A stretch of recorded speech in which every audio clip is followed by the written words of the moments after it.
dia pernah dilamar oleh seorang sahabat terkenal, ya, namanya Abu Talha Al-Ansari.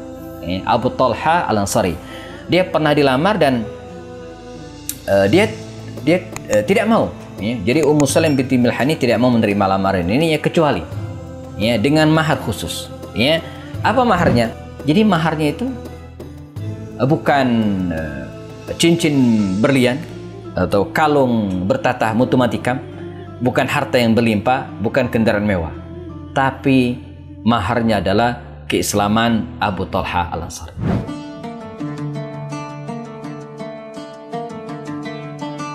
Bahkan sampai hari ini, bahkan Khadijah dan keluarganya itu disebut dengan keluarga tahirah, keluarga yang suci, keluarga yang mulia. Dan saya termasuk memegang hidung saya, kata Sultan. Ini membuat Nabi tersenyum, ketawa gitu ya. Dan begitu cara dia menghibur baginda Rasul. Wanita inspiratif dalam sejarah.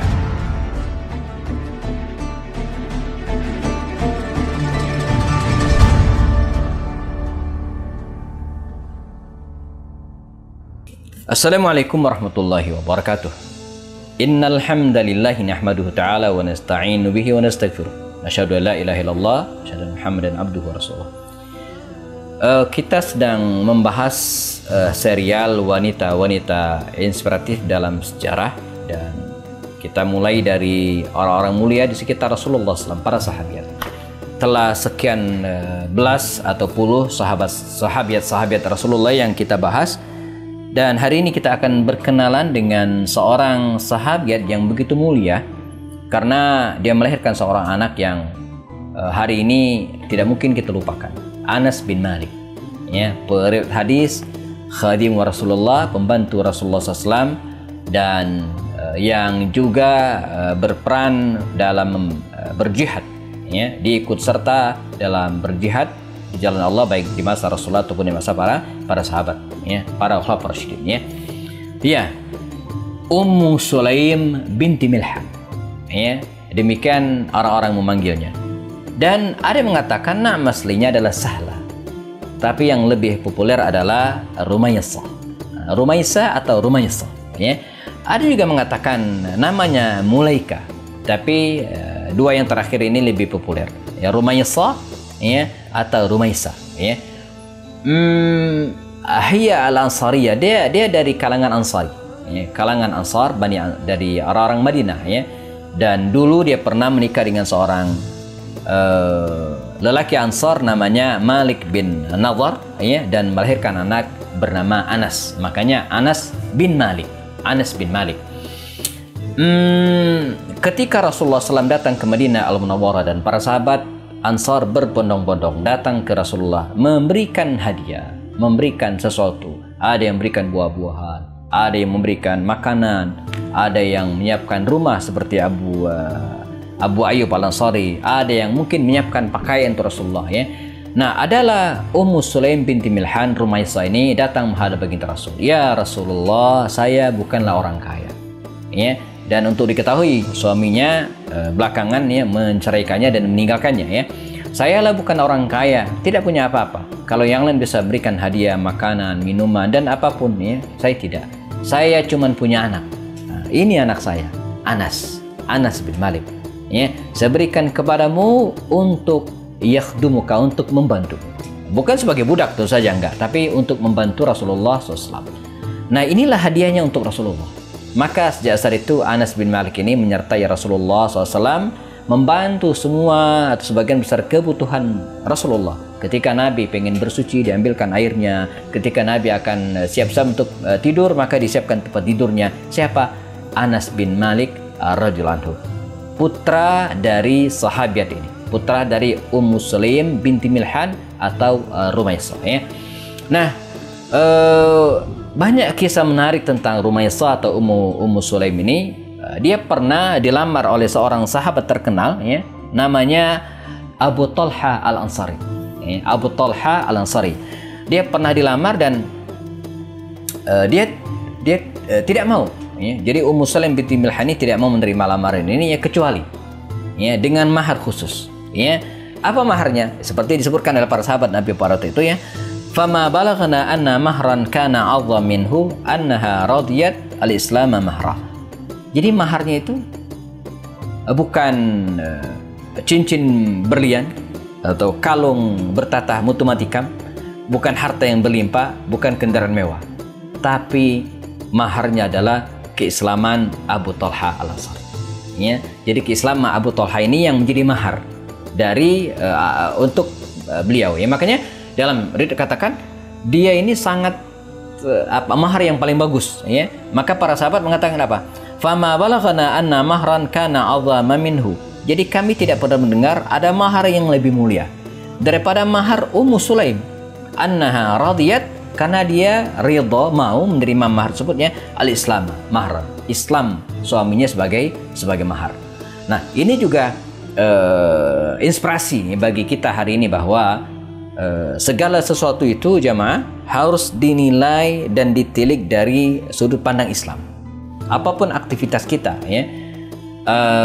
Beberapa waktu lalu ada yang bertanya, Ustaz ya, di masa pemilu ini ya, kok saya memilih salah satu pasangan calon sepertinya pas banget dengan sentimen, dengan semangat keislaman saya ya. Sehingga saya menganggap bahwa pilihan orang lain itu salah. Apakah tindakan saya tidak salah? Tidak, saya bilang tidak. Karena apapun pekerjaan kita, pilihan-pilihan yang ada depan kita, maka sudut pandang itu harus Islam.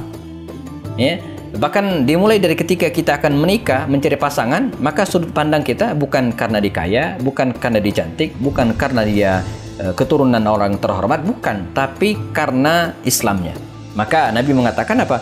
Tunkahul mar'atu li arba', bahwa wanita itu dinikah karena 4 hal ya, karena kecantikannya, karena kekayaannya ya, di maliha, dan karena nasab keturunannya gitu kan. Boleh saja, tapi ingat fadfar bidzatiddin, tapi dikunci dengan agama.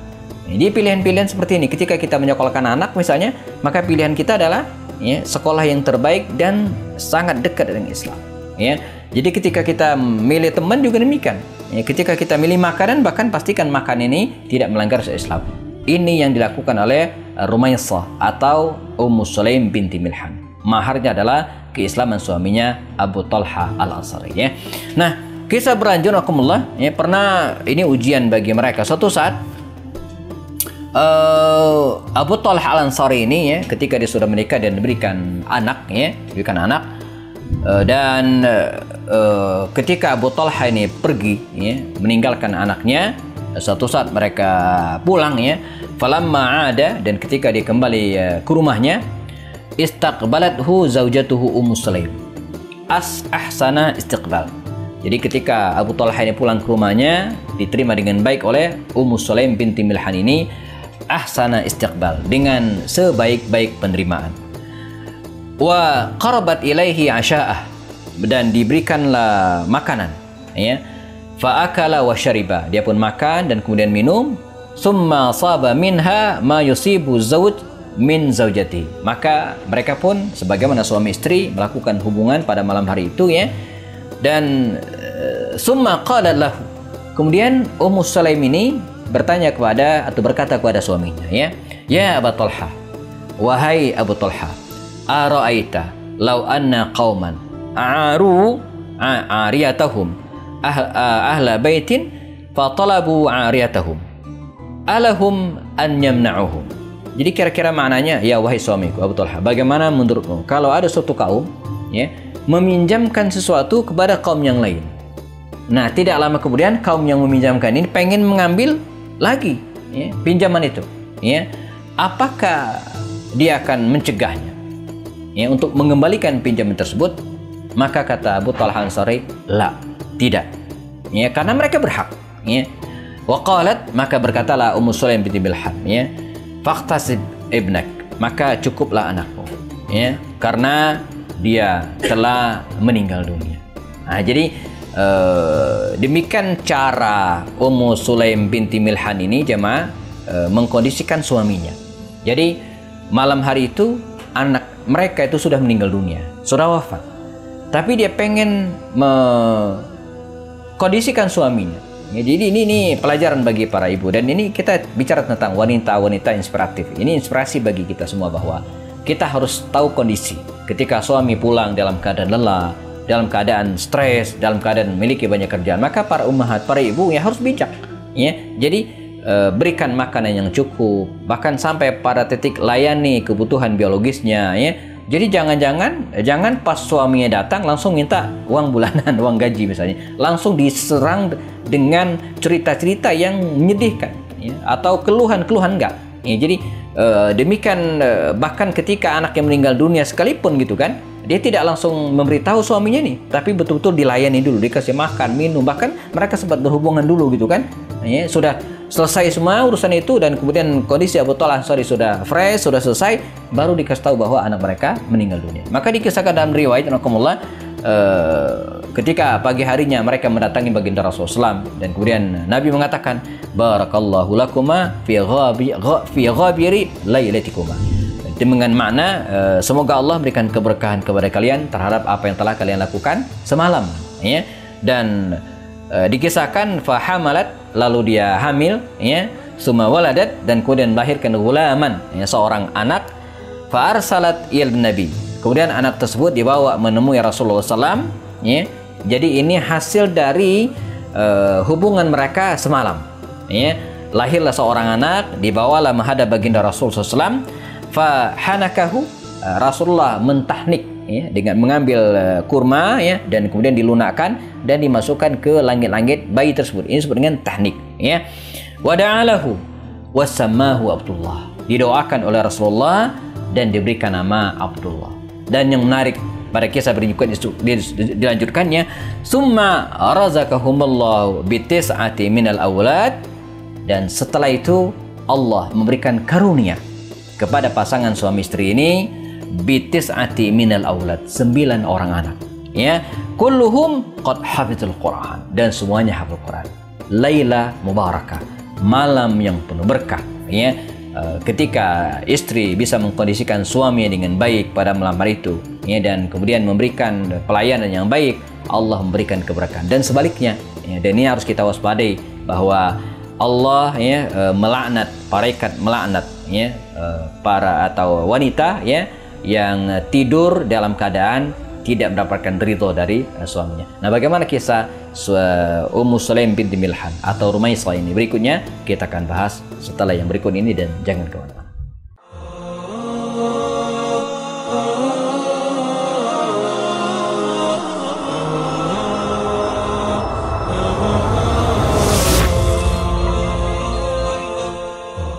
Ya, kita masih membahas wanita-wanita inspiratif dalam sejarah Islam, dan kita berkenalan dengan Ummu Sulaim binti Milhan atau yang disebut dengan Rumaisah. Dan kita sudah jelaskan bagaimana doa Rasulullah betul-betul diijabah oleh Allah Subhanahu wa taala, dan Ummu Sulaim binti Milhan diberikan karunia anak yang banyak, dan kulluhum hafizul Quran, semuanya hafal Quran, ya.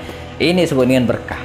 Jadi jamaah, kita sering melihat bahwa keberkahan itu sering kita lihat pada harta. Ya, mohon maaf, saya memiliki seorang teman yang mungkin entah 7 atau 8 anaknya, ya.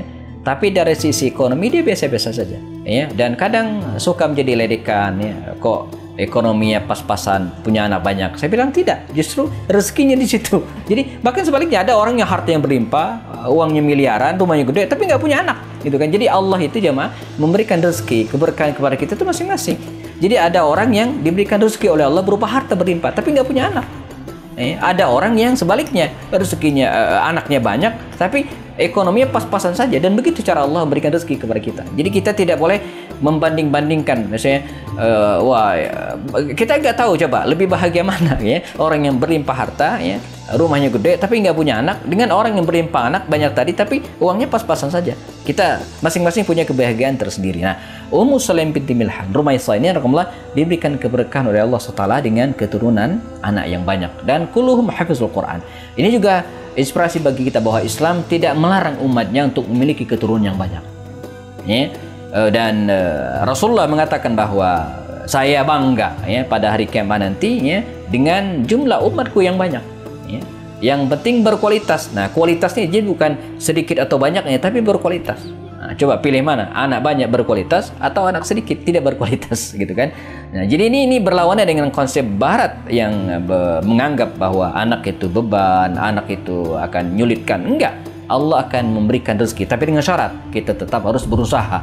Tetap ada sisi-sisi logika yang harus kita perhatikan gitu kan.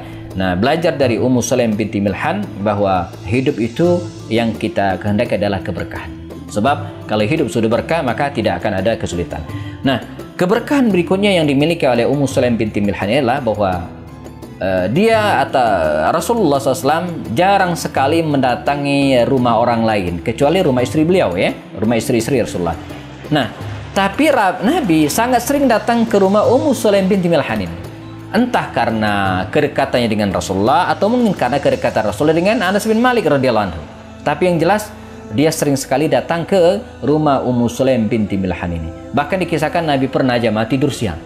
Coba, jarang-jarang Nabi tidur siang di rumah orang, ya. Nabi pernah tidur siang di rumah Ummu Sulaim binti Milhan ini, dan kelihatan di kening Rasulullah itu, ya, karena mungkin udara cukup panas, ya, ada butiran-butiran keringat. Maka Ummu Sulaim binti Milhan, ya, mintakan untuk mengelap butiran-butiran keringat tersebut, ya, untuk dicampurkan dengan minyak wanginya, mengambil keberkahan dari Rasulullah Shallallahu Alaihi Wasallam. Ya, nah, tidak hanya itu, selain itu juga Ummu Sulaim binti Milhan juga ikut serta dalam berbagai jihad, ya, di masa Rasulullah dan para sahabat. Ya, dia bahkan bukan hanya biasanya para wanita ketika ikut berjihad, ya, kerjaannya di dapur, masak dan menyiapkan makanan, enggak. Tidak dengan Ummu Sulaim binti Milhan. Dia bahkan punya pisau kecil, badik kalau sekarang, ya, dan ikut juga, ya, menyerang musuh-musuh Allah. Nah, misalnya dalam perang Uhud dia tidak ketinggalan dengan badiknya gitu kan, dengan pisau kecilnya dia ikut menyerang orang-orang kafir Quraisy dalam perang tersebut, terutama pada detik-detik yang sangat mengkhawatirkan dalam kehidupan Rasulullah Shallallahu Alaihi Wasallam, ya. Nah, Ummu Sulaim binti Milhan ini rahimakumullah diberikan rezeki oleh Allah SWT dengan keturunan yang banyak, dengan keberkahan yang berlimpah, dan ini harapan kita bersama. Kita bisa mencontoh mereka dalam keberkahan hidup dan kedekatan dengan Allah Subhanahu wa taala. Semoga, ya, kisah Ummu Sulaim binti Milhan ini bisa memberikan inspirasi kepada kita bersama dalam bangun keluarga yang diberkahi oleh Allah Subhanahu wa taala, bermula dari mahar, ya, yaitu keislaman suaminya Abu Talha Al-Ansari dan kesabarannya. Saya Happy Anabastani. Assalamualaikum warahmatullahi taala wabarakatuh.